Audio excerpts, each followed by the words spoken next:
What's up again, netizen? Magandang umaga, tanghali, hapon, gabi. Saan ka man panig ng sulok ng daigdig ngayon? Mabuhay ka hanggat gusto mo, pero unahin natin si God, no? So, dapat lang unahin natin ang Diyos kasi sa mga nangyayaring panahon ngayon, marami ng kaguluhan sa mundo, no?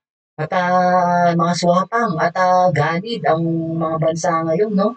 Itong panonoorin nating bagong video, video to ni Pwede rin, no?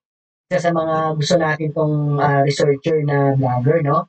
Maraming magaganda at, matututunan at, mababalitaan sa kanyang mga nilalabas na video 'no.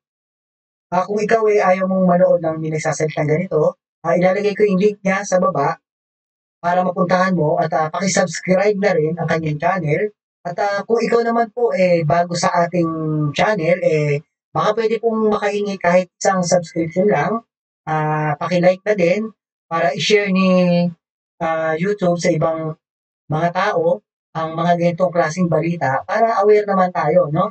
At maraming salamat po sa lahat ng nag-subscribe. At ito nga po ang sabi, no? Sa ating panonoodin, no? Grabe, Russia nagalit sa ginawa ng China. Teritoryo ng Russia gustong sakupin ng China. Kaalyado ng China yan, ha? Pati itong North Korea, ha? So, halina't umpisahan natin, no? Noong nakaraang taon, naglabas ang China ng isang mapa na nagsasabing parte ng China ang ilan sa mga teritoryo ng ibang bansa. Nakalagay sa mapa na ang ilan sa mga teritoryo ng Vietnam, Pilipinas, Japan, at iba pang mga bansa ay parte ng China. Grabe, no? Ang dami yung sinabi na yun, no? At bukod dun, hindi niya kaalyado yan, kaya okay lang. Ang masakit, kahit kaalyado niya, kinukuhaan niya ng, ng teritoryo, no? Ang sabi niya, sinilabas silang mapa, nandun, kanila rin ang, Bolsoy Usiriski Island, at saka Vladivostok na lugar ng Russia. Kaya talagang maraming magagalit sa kanila, no? At tingin ko naman, nagpaplastikan lang din tong dalawa na to kasi nga merong nagaganap na pagtatalo at medyo nangangamoy matinding digmaan to. Kaya nagkakampihan yung mga yan. Pero bandang huli, tingin ko, magte-tradeoran yan, no? Lalo na tong Pincheck. Ang hirap pagkatiwalaan yan. Siguro sa akin, Russia okay to eh. Marami ang nagalit sa mapa na nilabas ng China dahil sa madalas na pag-claim ng China sa teritoryo ng ibang mga bansa. Marami ang naniniwala na kaya pinapalakas ng China ang militar nila ay para makuha nila ang mga teritoryo ng ibang bansa na inaangkin nila. Ayon sa mga eksperto, malaki ang posibilidad na ang unang bansa na susubukang sakupin ng China ay ang Taiwan. Halata kasi na yun ang matagal. Tagal na nila sinasabi yan, no? 70 years na daw nilang sinasabi yan, ayon nga sa mga ibang vlogger. No? Tapos until now, di pa naman nila nagagawa. Malakas na yung bansa nila, no? Sa akala nila lang, no? Ng pinapangarap ng presidente ng China na si Xi Jinping. Nang mama na yan, no? Mga taga-China, no? Kung ako sa inyo, pagkaisahin nyo ng pababa sa pwesto yan, pinapahamak lang kayo nyo, pati pamilya nyo. Paulit-ulit natin sinasabi yon sa mga vlogs natin. Kasi totoo yun. Pinapahamak kayo niyan. Tataas din ang ekonomiya ng China pag nagtagumpay sila sa Pero isa pa yan, no? Yung mga gabinete niya, no? Patanggalin niyo lahat ng mga yan. plano nilang sakupin ang Taiwan. Pero naniniwala ang maraming eksperto na hindi matatapos sa Taiwan ang kagustuhan ng China na nakawin ang teritoryo. Oo, hindi matatapos sa China yan. Malamang susunod niyan Pilipinas. Katabi yan eh. Chain reaction yan, no? Japan, di ba? Magkakatabi na yan. Tsaka sa Southeast Asia, gusto niya kanya lahat yan. No? Ganun gagawin yan, gaya ng ginawa ng Russia dati na naging USSR sila. No? United Union Soviet Socialist Republic, no? Yung isang global, yung kalahati nun, halos bansa ng Russia yun. Nasakop niya lahat ng mga katabi niya, no? Buti na nga lang ngayon, nagtawatak-watak na yun at umalis sa panig nila ng Russia kasi nga alam nila na ang communist na country hindi mapayapa, puro gulo at mahirap ang buhay, no? Hindi kagaya dito sa demokrasya maayos ang pamumuhay at maganda yung mga palakad ng mga nakademokrasyang bansa, no? Kagaya nga sa NATO, no? Yung Ukraine nga, di ba? Kaya ginera ng Russia kasi sila na lang natitira na gustong umalis at umani doon sa demokrasya country. No, hindi pumayag kaya ginera ng Russia. Tuloy natin maglang netizen. Teritoryo ng ibang mga bansa. Bukod kasi sa Taiwan ay marami pang mga lupa na inaangkin ng China. Bagamat karamihan sa mga teritoryong inaangkin ng China ay parte ng mga bansang hindi nila kakampi, meron ding teritoryo na inaangkin ng China na kontrolado ng kakampi nila. Ang teritoryo ng Russia sa Bolshoy Ussuriski Island ay inaangkin din ng China. Nagkaroon na dati ang China at Russia ng Wapang ka, China! Lalo-lalo na yung nasa government nila, itong mamang mataba na to, no? Si Xi Jinping, at yung PLA nila, no? Yung People's Liberation Army nila, yung mga government na nagpapatakbo at naghahasik ng lagim sa buong mundo, no? Parang sila talaga ang magbubukas ng WW3 pag hindi sila tumigil sa kakaganyan nila eh. kasunduan na paghatian ng isla pero parang inaangkin pa rin ng China ang buong isla. Bukod doon, marami sa China ang naniniwala na ang teritoryo ng Russia na Vladivostok ay sa kanila rin. Marami sa Russia ang nagalit sa mapa na nilabas ng China. Ayon sa Russia, matagal na daw tapos ang pagtatalo dahil napagkasunduan na daw nila dati ng China kung ano ang gagawin sa isla. Ganun pa man, siguradong gusto pa rin ng China na makuha ang teritoryo kahit may kasunduan na sa pag Sigurado yan, 100% yan eh. Swapang yung mga yan eh. Swapang ugali niyan yung sa government nila at saka yung nandun sa bansa nila. Yung nandito sa bansa nating mga Chinese, eh baka may mga ilan din kasi ugali rin nila yan eh, no? Pero siguro hindi naman lahat, no? At may mga lalo na yung may mga lahi at may mga dugong Pinoy na, no? Nanirahan na dito at nagninegosyo, no? Hindi naman lahat. pagitan nila at ng Russia. Hindi naman nagsorry ang China para sa mapa na ginawa nila. Ayon sa China, ang Russia daw ay tinuturing nilang kaibigan at kakampi. Malaki din ang tulong na binibigay nila sa Russia sa gera nito laban sa Ukraine. Pero ayon sa mga eksperto, hindi talaga tinuturing ng China na kaibigan ang Russia. Posible daw na kaya lang tumutulong ang China sa Russia ay dahil kailangan ng China ng kakampi. Tama, pati ang North Korea, no? Pakistani, tsaka Iran, no? At sinasama rin nila ang Vietnam, no? Pero ewan lang natin, pwede din kasi ang Vietnam dito nagkakaroon kahit nagkakagawa sila ng isla dun sa West Philippine Sea, no? Yun, magtulong-tulong na sila, ilan lang naman sila no? Subukan na nila para makita na nila ang hinahanap nila rin, no? Laban sa Amerika. Sabi ng mga eksperto na ang dahilan lang kung bakit nagkakampihan ang Russia at China ay pareho kasi nilang kalaban ang United States. Pero marami ang naniniwala na kung walang common enemy ang China at Russia, magiging magkaaway din ang dalawang bansa. Ganun pa man, Dapat nga ganun na lang din nangyari, no? Para sila na lang mag-away, no? Grabe, no? Parehas komunis na bansa yan, mag-aaway, no? Kaya yung dalawa na yun, nagpaplastikan lang yan, lalo ang China, no? China, tingin ko, nagmamlastic lang yan. Kasi sa kanya eh, gusto nila, kanila lahat, buong mundo ata, kanila gusto no? Baka pati buwan, gusto nyo, inyo na. lumalakas pa rin ang kooperasyon sa pagitan ng Russia at China. Marami ang naniniwala na tutulungan ng Russia ang China pag lumusob ito sa Taiwan. Ang North Korea at Iran ay inaasahan Kaya pa yan, no? Si Teddy Bear, no? Akala nito, napakalakas din ang bansa niya, no? Akala mo, kinatatakutan sila, eh. Talagang pati kayo, durog din, no? Kalahating bansa nga lang kayo. tutulungan din ang China kung sakaling magkagera sa pagitan nito at ng United States. Maraming eksperto ang nagsasabi na siguradong ngayong dekada na to ay lulusob na ang China sa Taiwan. Meron pa ngang mga Ayun nga, tagal na nila sinasabi yan, no? 70 years na, no? 7 dekada na, no? Pero ngayong dekada daw sinasabi na talagang ngayon na lulusubin na itong dekada na 'to 'no. So, kung tingin nila sa sarili nila na handa na rin silang magunaw, lahat naman diyan walang mananalo diyan sa digmaan na 'yan, 'no. Lahat tayo diyan talo 'no, lalo na pagka nagkaroon na ng, nuclear warheads talaga. Game over na talaga 'yan 'no, bandang netizen at, sana naman, 'wag naman mangyari. Hangga't maaari 'wag muna mangyari talaga. Iniwala na next year pa lang ay lulusob na ang China.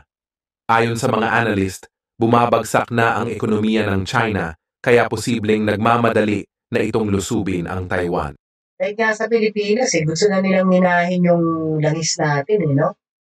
Grabe 'to 'no, dapat talaga minahin na natin 'to at wala 'tong karapatan, bakit sila ang magmimina, nasa exclusive economic zone natin 'yun 'no, nasa EEZ natin 'yun 'no, atin 'yun. Dapat kasi talaga, pinaplano na 'yun, hindi yung hinahayaan lang.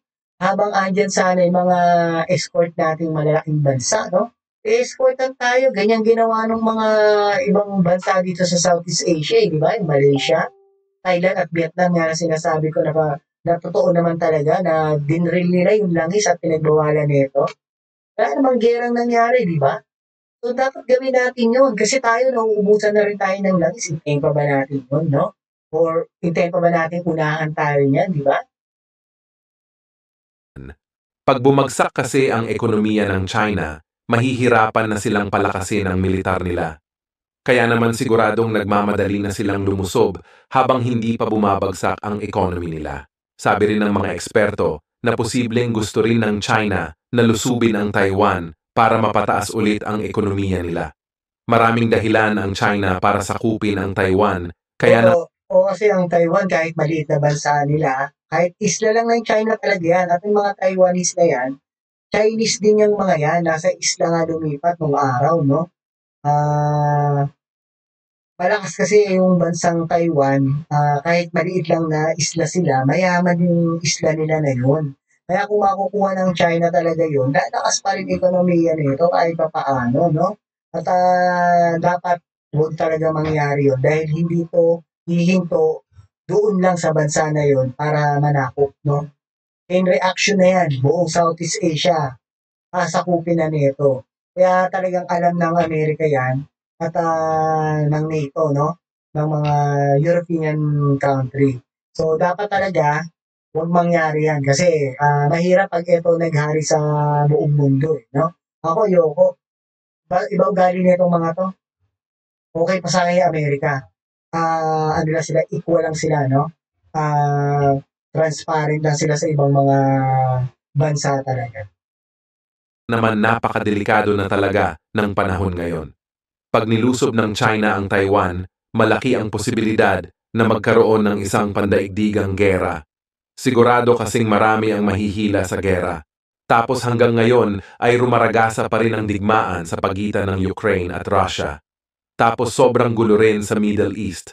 Kaya naman pag nagkasabay-sabay ang mga gera malabo nang maiwasan ng isang world war. Ako, WW3, no? Palagi natin sinasabi yan, no? Pero para lang maging aware tayo na ganito na talaga nangyayari sa ating mundo. Kasi mahirap nang wala ka ring alam eh, no? Tapos biglang maririnig mo, ang daming eroplanong pumapasok sa bansa natin. Nagbabagsakan yung mga parachute, di ba? Tapos may mga sumasabog na gusali, ay mahirap yun. Dapat kahit papano aware ka, no? Pero kahit aware tayo, matataranta ka pa rin talaga pag nangyari. No? Pero sana magang netizen, no? Huwag naman sanang mangyari talaga, no? Kaya nga dapat magbalik loob tayo talaga sa ating Panginoon. Hindi na mga patawad sa ating mga nagawa. Baka sakali mapigilan pa tong ganitong pwedeng mangyari. Kinasusuklaman natin o ayaw ng buong sanlibutan. Kaya naman naghahanda na ang maraming bansa sa pamamagitan ng pagpapalakas ng militar nila at ng mga depensa ng bansa nila. Malapit nang bumisita ang presidente ng Russia na si Vladimir Putin sa China. Ito ang una niyang pagalis sa Russia ngayong taon na to. Isa na naman itong indikasyon na may pinaplano ang Russia at China. Posible talagang magtulungan ang dalawang bansa para mapabagsak ang Amerika.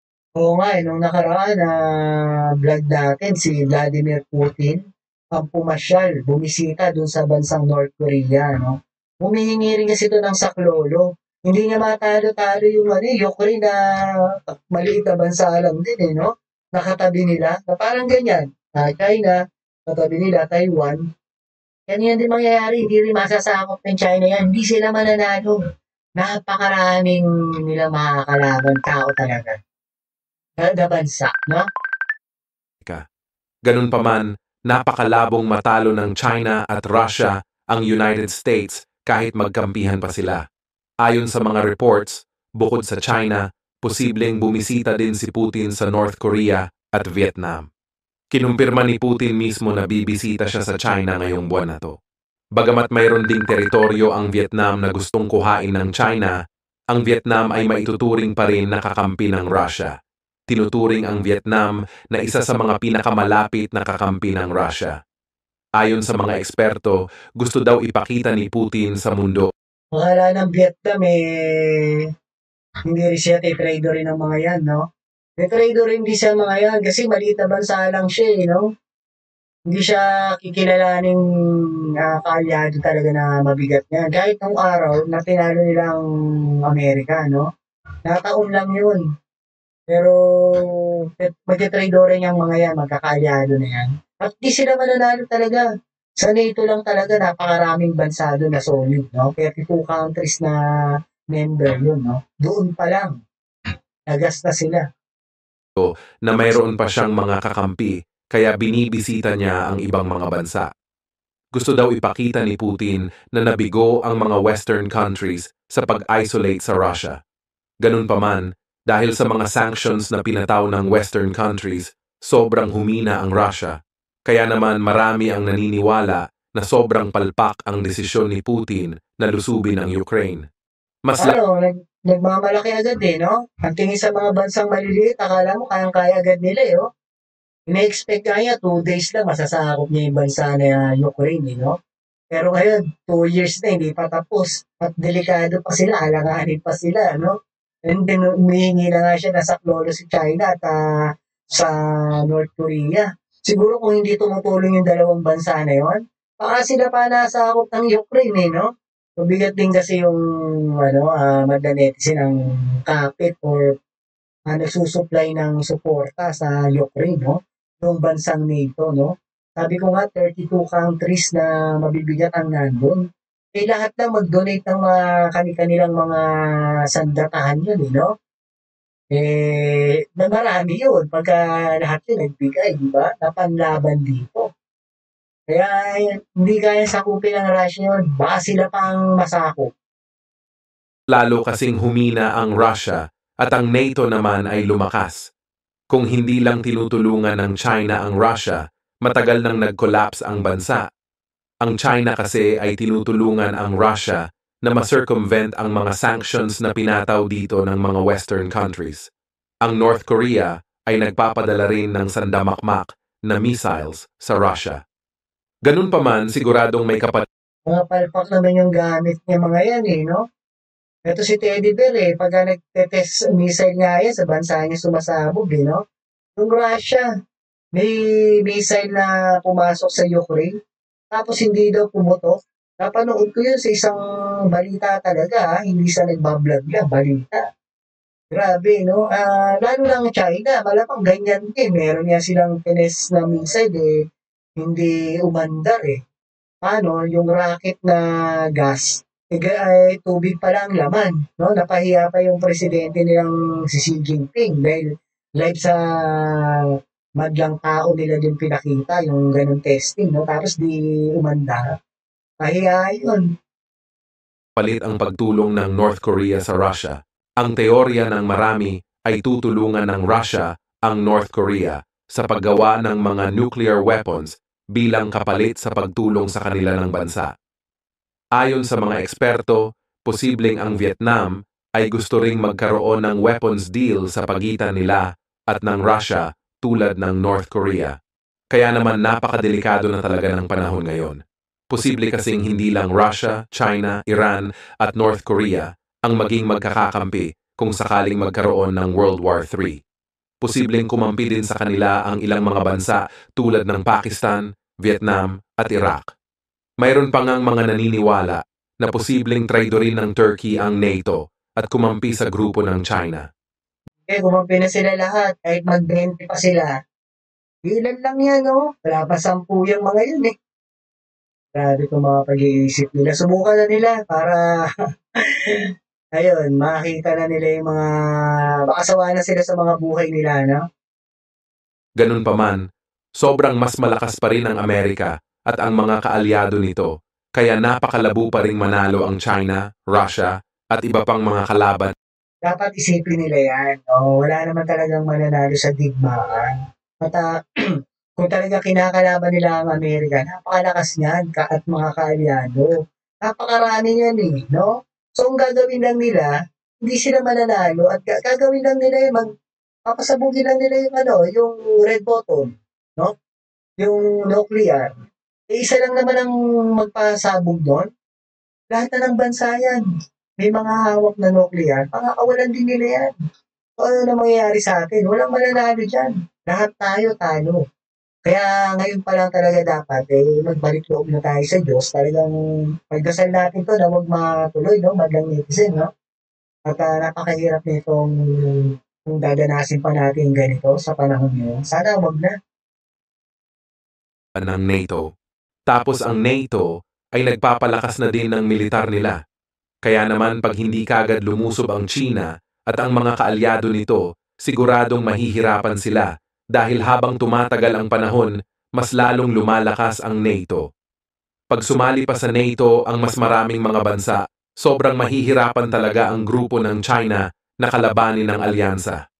Tapos ang India din ay nagpapalakas na ng militar. Ito, India, malaki rin tong bansa na to at malakas talaga to sa pandigma. Pang-5 sila eh, no? Sa pinakamalakas na weapon sa buong mundo.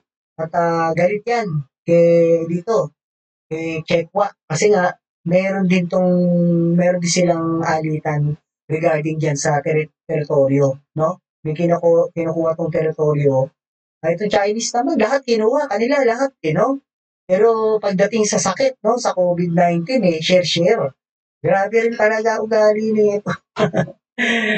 Wala na akong masabi dito sa ugali ng tao na to, no? Napakasakim, no? At saka, wala, kung hindi sila titigil, talagang papunta dun sa hindi nating kagustuhang mangyari, no? WWT. Huwag naman sana, no? Madlang netizen, no? Kaya tayo magdasal palagi, no? At ayun lang, madlang netizen, palagi naman sinasabi ko ni Tio Paing, no? Life is short. Be happy. World peace lang, no? Kapayapaan lang para sa ating mundo at para sa ating lahat din naman yan. Amen.